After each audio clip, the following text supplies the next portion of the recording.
Okay, so we've like got these branches of government.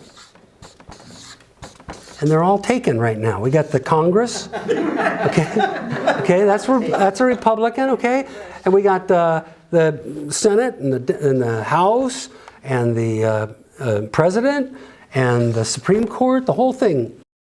That's the branches of government, and those are all in the fight, every one of them. Now, above that, what's a higher authority?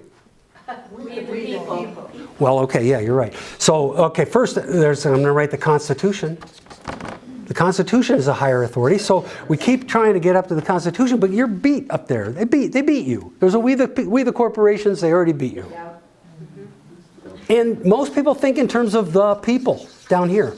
Say, we have to influence our elected officials, or we have to fight to get our people elected, that kind of thing, right? Right. I'm suggesting a different strategy that I think is the shortcut strategy. None of this can work in the long term, and that's this. Somebody tell me what's up here? We have no idea. No. We're waiting for you to Prayer. What is it? Somebody to be up. Who's up there? What? Wisdom Council. Yes, well, we the people. Okay, that's right. We the people is theoretically up there. And I'm telling you that it's possible for a few of us, just a few of us who get it with some money, with some media, to set this in motion, the Wisdom Council process, to facilitate all of us to come together as we the people in a wise and responsible way. So that there is a new thing which could possibly say, gosh, that was a nice constitution. I'm really glad we had it. It was really a good time for it. Let's make some changes. Let's set this up, that up. I mean, it's possible if we're all in the room together having a we the people conversation for us to say that. Just a little bit about Austria, because that's a real life example, Well, okay. not so abstract. Yeah, okay.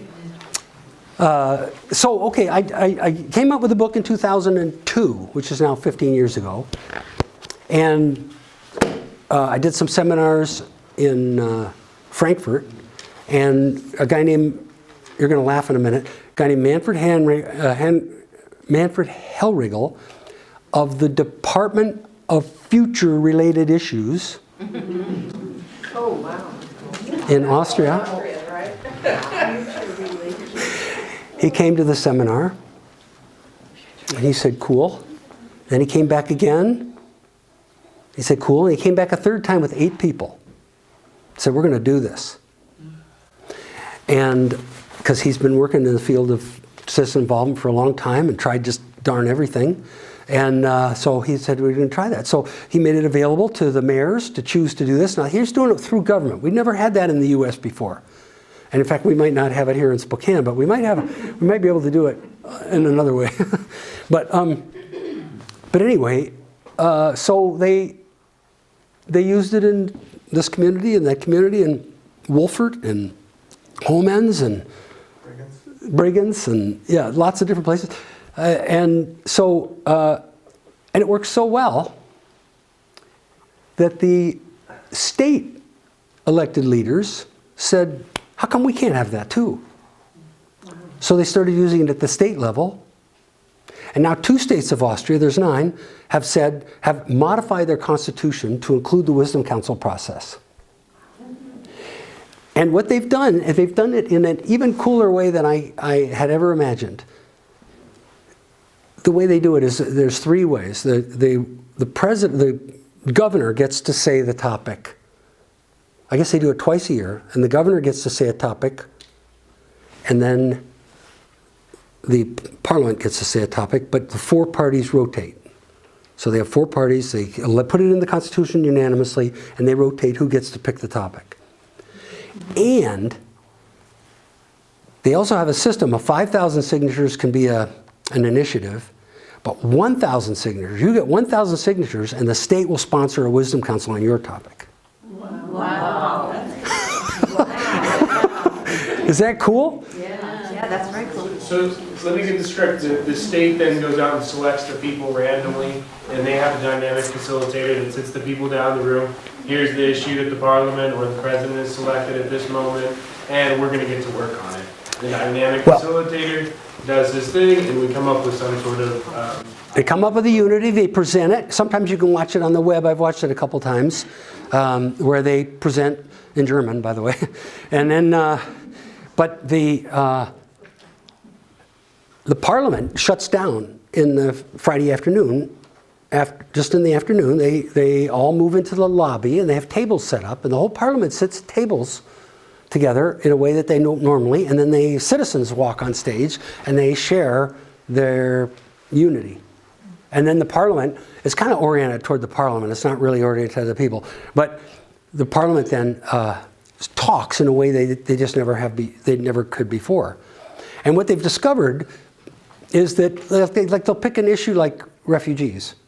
And the refugee, because they got people are scared. They got all these refugees and everything. But one of the things that the citizens said was,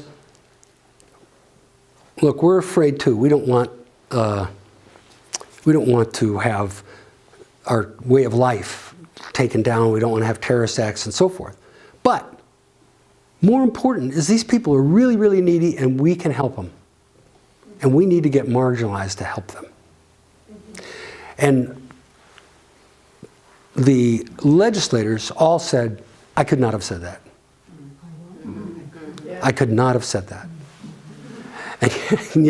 And so they are saying, one of the great quotes was, "The Wisdom Council is wind at my back."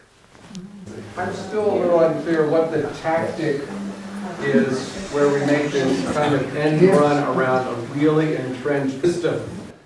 I believe we can do this. If we randomly select, and this takes some money, whatever, it takes some time, it's just a few of us, we don't need anybody's permission. When I wrote my book, I thought we needed this to be a constitutional amendment and to be done in the name of we the people. I don't think that anymore. To me now, the few of us, I'm going to answer this question, okay? A few of us can set this up. And what we really need, let me give you a question. If we genuinely randomly select even like 24 people from the United States, total random, okay? And those people reach unity, we have set up, maybe for the first time ever, I think for the first time ever, possibly, a legitimate symbolic voice of the people.